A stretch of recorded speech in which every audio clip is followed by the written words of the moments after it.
My dear students, कैसे हैं आप लोग। उम्मीद करता हूं कि आप लोग स्वस्थ होंगे, मस्त होंगे, अपनी पढ़ाई में व्यस्त होंगे। दोस्तों, मैं विनय विश्वकर्मा आपका स्वागत करता हूं आपके अपने चैनल विनय से स्टडी में। तो दोस्तों, आज के वीडियो में हम क्लास 12 भूगोल का 2026 का मॉडल पेपर सॉल्व करेंगे, तो वीडियो में लास्ट तक बनी रहिएगा।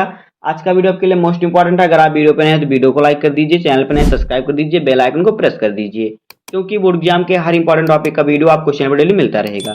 तो वही वीडियो को स्टार्ट करते हैं। देखिए, समय हमारा होता है 3 घंटे 15 मिनट का और पूर्णांक होता है 70 नंबर का। यहाँ पे देखिए पेपर कोड हमारा है 500 इंटू RY। अब आइए पेपर को हम पढ़ते हैं कि हमें नोट में क्या दिया है। देखिए किस प्रकार से पेपर हमारा आएगा।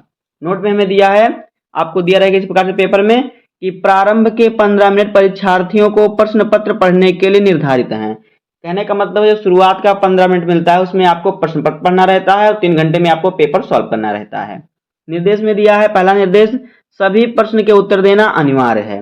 दूसरा निर्देश है कि प्रश्न संख्या 1 से 8 तक बहुविकल्पीय प्रश्न है और प्रश्न संख्या 9 से 16 तक अति लघुत्तरीय प्रश्न है, जिनका प्रत्येक उत्तर 20 शब्दों में, और प्रश्न संख्या 17 से 22 तक लघुत्तरीय प्रश्न है, जिनका प्रत्येक उत्तर लगभग 50 शब्दों में, और प्रश्न संख्या 23 तथा 24 विस्तृत प्रश्न है, जिनका प्रत्येक उत्तर लगभग 150 शब्दों में दीजिए, और प्रश्न संख्या 25 एवं 26 मानचित्र कार्य संबंधी प्रश्न है। आगे है सभी प्रश्नों के निर्धारित अंक उनके सम्मुख अंकित हैं।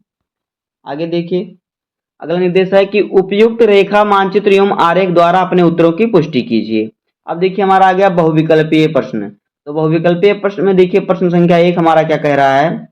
प्रश्न संख्या 1 है कि रुको और जाओ निश्चयवाद जाना जाता है। रुको और जाओ निश्चयवाद जाना जाता है। ए ऑप्शन है पर्यावरण निश्चयवाद, बी ऑप्शन है संभववाद, सी ऑप्शन है नव निश्चयवाद और डी ऑप्शन है प्रत्यक्षवाद। तो देखिए इसका सही उत्तर हो जाएगा नव निश्चयवाद। तो यहाँ पे ऑप्शन नंबर सी सही हो जाएगा। दूसरा क्वेश्चन है कि निम्नलिखित में से किस महाद्वीप में सर्वाधिक जनसंख्या निवास करती है। ए ऑप्शन है अफ्रीका, बी ऑप्शन है एशिया, सी ऑप्शन है दक्षिण अमेरिका और डी ऑप्शन है उत्तरी अमेरिका। तो यहाँ पे देखिए इसका सही उत्तर हो जाएगा एशिया। तो यहाँ पे ऑप्शन नंबर बी सही हो जाएगा। अब देखिए तीसरा क्वेश्चन हमारा है, कह रहा है निम्नलिखित में से मानव विकास का उपागम नहीं है। ए ऑप्शन है आय उपागम, बी ऑप्शन है कल्याण उपागम, सी ऑप्शन है स्वास्थ्य उपागम और डी ऑप्शन है क्षमता उपागम। तो देखिए इसका सही उत्तर हो जाएगा, यहाँ पर कह रहा है निम्नलिखित में से मानव विकास का उपागम नहीं है। तो यहाँ पे जो स्वास्थ्य उपागम है ये मानव विकास का उपागम नहीं है। तो यहाँ पे ऑप्शन नंबर सी सही हो जाएगा। चौथा क्वेश्चन है कि निम्नलिखित में से कौन सी बागाती यानी कि रोपड़ फसल है, कौन सी फसल जो है रोपड़ फसल है। ए ऑप्शन है चना, बी ऑप्शन है धान, सी ऑप्शन है गेहूं और डी ऑप्शन है रबड़। तो जो रबड़ है ये रोपड़ फसल है। तो यहाँ पे ऑप्शन नंबर हमारा डी सही हो जाएगा। अब देखिए पांचवा क्वेश्चन हमारा है, कह रहा है कि निम्न में से कौन तृतीय क्रियाकलाप से संबंधित है। ए ऑप्शन है अध्यापक, बी ऑप्शन है डॉक्टर, सी ऑप्शन है वकील और डी ऑप्शन है ये सभी। तो देखिए ये सभी जो हैं ये तृतीय क्रियाकलाप से संबंधित है। तो यहाँ पे ऑप्शन नंबर डी सही हो जाएगा, ये सभी। अगला क्वेश्चन है कि किस देश में रेल मार्गों के जाल का संघनतम घनत्व पाया जाता है। ए ऑप्शन है ब्राजील, बी ऑप्शन है कनाडा, सी ऑप्शन है संयुक्त राज्य अमेरिका और डी ऑप्शन है रूस। तो यहाँ पे सही उत्तर हो जाएगा संयुक्त राज्य अमेरिका। इस देश में क्या है, बहुत ही जो ट्रेनों का जाल है बहुत बहुत क्या है संघन मानी बहुत गजीन है, कह सकते हैं बहुत ज्यादा है। अब देखिए 7वां नंबर क्वेश्चन हमारा है, कह रहा है कि निम्नलिखित में से कौन भारत में दूसरा सबसे बड़ा धार्मिक समुदाय है। ए ऑप्शन है बौद्ध, बी ऑप्शन है ईसाई, सी ऑप्शन है मुस्लिम और डी ऑप्शन है सिख। तो भारत में पहले तो हिंदू, दूसरे नंबर पे ईसाई है। तो यहाँ पे ऑप्शन नंबर बी सही हो जाएगा। अगला क्वेश्चन देखिए 8वां है, निम्नलिखित में से कौन सा पर्यटन नगर है। ए ऑप्शन है दिल्ली, बी ऑप्शन है चंडीगढ़, सी ऑप्शन है प्रयागराज, डी ऑप्शन दिया गेहूं। तो यहाँ पे गेहूं नहीं रहेगा, यहाँ पे रहेगा ये सभी। तो देखिए ये सभी जो हैं ये क्या हैं, ये सभी पर्यटन नगर हैं। तो यहाँ पे ऑप्शन नंबर डी सही हो जाएगा, ये सभी। ऑप्शन नंबर डी यहाँ पे ये सभी होगा। अब देखिए हमारा आ गया अति लघुत्तरीय प्रश्न। तो अति लघुत्तरीय प्रश्न में हमारा प्रश्न संख्या 9 देखिए क्या कह रहा है, कह रहा है भारत के 2 औद्योगिक नगरों के उदाहरण दीजिए।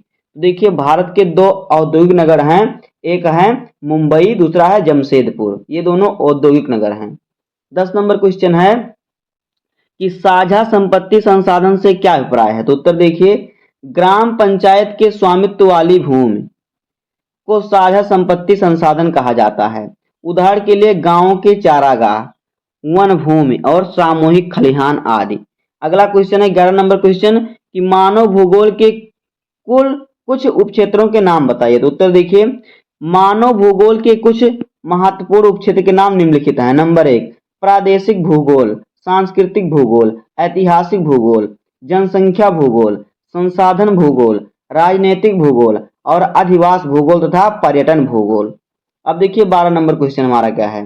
12 नंबर क्वेश्चन है कि जनसंख्या नियंत्रण के 2 उपायों का उल्लेख कीजिए।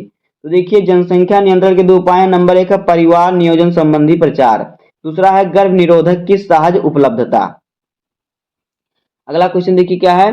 अगला क्वेश्चन है कि मानव विकास को परिभाषित कीजिए। तो उत्तर देखिए, मानव विकास स्वास्थ्य, भौतिक, पर्यावरण से लेकर आर्थिक, सामाजिक और राजनीतिक स्वतंत्रता तक सभी प्रकार के मानक विकल्पों को सम्मिलित करते हुए लोगों के विकल्पों में विस्तार और उनके शिक्षा, स्वास्थ्य सेवाओं तथा सशक्तिकरण के अवसरों में वृद्धि की प्रक्रिया है। अब देखिए 14 नंबर क्वेश्चन है कि द्वितीय क्रिया तथा तृतीय क्रिया के 2 उदाहरण दीजिए। तो उत्तर देखिए, द्वितीय क्रिया है कुटीर उद्योग एवं विनिर्माण उद्योग और तृतीय क्रिया है बैंकिंग सेवा एवं पर्यटन उद्योग। अब देखिए 15 नंबर क्वेश्चन हमारा है, कह रहा है तृतीय क्रियाकलापों के 4 उदाहरण दीजिए। तो पहला है व्यापार, दूसरा है परिवहन, तीसरा है संचार और चौथा है सेवाएं। 16 नंबर क्वेश्चन देखिए क्या है हमारा। 16 नंबर क्वेश्चन कह रहा है कि भारतीय भाषाओं को मुख्यतः कितने भागों में बांटा जा सकता है। तो देखिए भारतीय भाषाओं को मुख्यतः 4 भागों में बांटा जा सकता है। नंबर 1 आर्य भाषाएं, द्रविड़ भाषाएं, आस्ट्रिक तथा तिब्बती चीनी भाषाएं। अब देखिए अगला हमारा आ गया अति लघु उत्तरीय प्रश्न। तो हमारा आ गया लघु उत्तरीय प्रश्न। तो लघु उत्तरीय प्रश्न आपका 6 प्रश्न आएगा। 6 प्रश्न आपके 4-4 नंबर के होंगे। तो यहाँ पे प्रश्न संख्या 17 है, कह रहा है मानव भूगोल के अध्ययन के उद्देश्य की विवेचना कीजिए। यह क्वेश्चन आपका 4 नंबर का है। 18 नंबर क्वेश्चन है कि जनसंख्या प्रवास के प्रतिकर्ष एवं अपकर्ष कारकों की विवेचना कीजिए। ये भी 4 नंबर का है। 19 नंबर क्वेश्चन है कि मानव विकास के उपागमों का उल्लेख कीजिए। ये भी 4 नंबर का है। 20 नंबर क्वेश्चन है परिवहन और संचार सेवाओं की सार्थकता को विस्तार पूर्वक स्पष्ट कीजिए। अगला 21 नंबर क्वेश्चन है भारत में जनसंख्या वितरण को प्रभावित करने वाले कारकों की विवेचना कीजिए। ये भी 4 नंबर का है। और 22 नंबर क्वेश्चन है चाय व कॉफी की कृषि को संक्षेप में बताइए। तो इन सभी क्वेश्चनों को तैयार कर लेना है। सभी क्वेश्चन आपके 4-4 नंबर के हैं। अगर आप लघु उत्तरीय प्रश्नों का सभी उत्तर देंगे तो आपको यहाँ से मिल जाएंगे 24 नंबर। अब आगे देखिए, अब हमारा आ गया दीर्घ उत्तरीय प्रश्न। दीर्घ उत्तरीय प्रश्न में हमारा प्रश्न संख्या 23 है कि मानव भूगोल अन्य सामाजिक विज्ञानों से किस तरह प्रकार से संबंधित है। तो यहाँ पे आपके हर क्वेश्चन 6 नंबर के होंगे। अथवा करके दिया है कि जनांकीय संक्रमण की अवस्थाओं की विवेचना कीजिए। तो इन दोनों क्वेश्चनों में से आपको एक ही क्वेश्चन सॉल्व करना होगा, जहां से आपको मिलेंगे 6 नंबर। अब देखिए 24 नंबर क्वेश्चन है, कह रहा है संसाधन संरक्षण क्या है, ऊर्जा संसाधनों के संरक्षण के उपाय सुझाइए। तो यह क्वेश्चन भी 8 नंबर का है। अथवा करके दिया है कि इंदिरा गांधी नहर कमान क्षेत्र में सतत पोषणीय विकास की बढ़ावा देने के लिए उपाय सुझाइए। तो ये भी क्वेश्चन 6 नंबर का है। तो इन दोनों क्वेश्चनों में से आपको एक ही क्वेश्चन सॉल्व करना होगा, यहाँ से भी मिलेंगे आपको 6 नंबर। अब देखिए हमारा 25 नंबर क्वेश्चन है कि भारत के दिए गए मानचित्र में निम्नलिखित को उपयुक्त चिन्हों द्वारा दर्शाइए और उनके नाम लिखिए। तो देखिए क्या दिया है यहाँ पे आपको पहला क्वेश्चन, सबसे अधिक स्त्री साक्षरता वाला राज्य। तो क्या करना है आपको, उस राज्य का नाम लिखना और दर्शाना है। अगर राज्य का नाम लिखेंगे तो उस पर मिलेगा आधा नंबर, दर्शाएंगे उस पर आधा नंबर मिलेगा। इस प्रकार से एक क्वेश्चन पर आपको 1 नंबर मिलेगा। दूसरा है गुजरात का राजधानी नगर। तीसरा सबसे अधिक गन्ना उत्पादक राज्य। चौथा है राजस्थान राज्य की पर्वत श्रेणी। और फिर 5वां उत्तर प्रदेश से राज्य का प्रमुख आणविक ऊर्जा संयंत्र। तो यहाँ से आपको 5 नंबर मिल जाएंगे अगर आप सभी क्वेश्चनों को सही से लिखेंगे और दर्शाएंगे। अब देखिए 26 नंबर क्वेश्चन है कि विश्व के दिए गए रेखा मानचित्र में निम्नलिखित को उपयुक्त चिन्हों द्वारा दर्शाए और उनके नाम लिखिए। ऊपर जो दिया था उसको आपको भारत के मानचित्र पर दर्शाना था। अब जो 26 नंबर क्वेश्चन दिया इसको आपको विश्व के मानचित्र पर दर्शाना है। तो पहला है कि विश्व का सबसे अधिक क्षेत्रफल वाला देश, और दूसरा है विश्व का दूसरा सबसे अधिक जनसंख्या वाला देश। तीसरा है दक्षिण अमेरिका का सबसे अधिक जनसंख्या वाला देश। और फिर चौथा है यूरोप का सबसे अधिक मानव विकास सूचकांक वाला देश, और फिर पांचवा इंडोनेशिया की एक मेगा सिटी। इसका आपको नाम लिखना सभी का और दर्शाना, इस पर आपको मिलेंगे 5 नंबर। तो दोस्तों इसी प्रकार से होगा भूगोल 2026 का मॉडल पेपर। इसी प्रकार से आपको क्लास 12 का भूगोल का पेपर सॉल्व करना है। उम्मीद करता हूं कि आपको वीडियो पसंद आया होगा। अगर आपको वीडियो पसंद आए तो वीडियो को लाइक कर दीजिए, चैनल पर नए सब्सक्राइब कर दीजिए, बेल आइकन को प्रेस कर दीजिए, क्योंकि बोर्ड एग्जाम के हर इंपॉर्टेंट टॉपिक का वीडियो आपको चैनल पर डेली मिलता रहेगा। तो मिलते हैं किसी नेक्स्ट वीडियो में, तब तक के लिए धन्यवाद, जय हिंद।